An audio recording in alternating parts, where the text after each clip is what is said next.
అనవసరమైన ట్రోలింగ్‌లన్నీ చేస్తున్నారు గానీ, ఏది ఎన్ని మాట్లాడినా డ్రెస్సింగ్ సెన్స్ అనేది డీసెంట్‌గా ఉంటేనే రెస్పెక్ట్ ఉంటదండి. అనవసరంగా ఈ డ్రెస్ కాన్సెప్ట్ దాదాపు ఒక 10, 15 రోజుల నుంచి ఇదే ట్రోలింగ్ ఎంతసేపు సొల్లు చెప్పుకున్నా క్లారిటీ ఒకటే. బట్టలు నిండుగా యేసుకుంటే జాగ్రత్తగా ఉన్నట్టుంటది. పరిస్థితులు కూడా బాగుంటాయి. డ్రెస్ సరిగా యేసుకోలేకపోతే ఏదో ఒకటి జరుగుతానే ఉంటాయి. నలుగురు మాట్లాడే అవకాశం మనం ఇయకూడదంటే డ్రెస్సింగ్ సెన్స్ అనేది అబ్బాయి అయినా సరే, అమ్మాయి అయినా సరే, చిన్న పిల్లలు కూడా ఆఖరికి. చిన్న పిల్లలైనా సరే మంచి డ్రెస్సింగ్ సెన్స్ ఇప్పటి నుంచే నేర్పియండి. డ్రెస్ తక్కువ వేసుకోవడం వల్ల మీకు గౌరవం పెరగదు. వీలైనంత వరకు తగ్గుతానే పోతుంది. ఇష్టం వచ్చినట్టు అలా మాట్లాడతారు.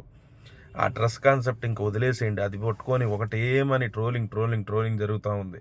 ఇక్కడ దరిద్రం ఏందంటే ఆ దరిద్రం అంతా మనమే చూసే పరిస్థితులు కూడా వస్తున్నాయి.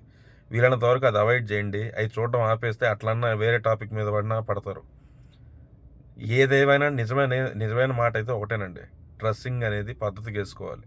ఇప్పి చూపించుకోవడం వల్ల ఇబ్బందులే వస్తాయి.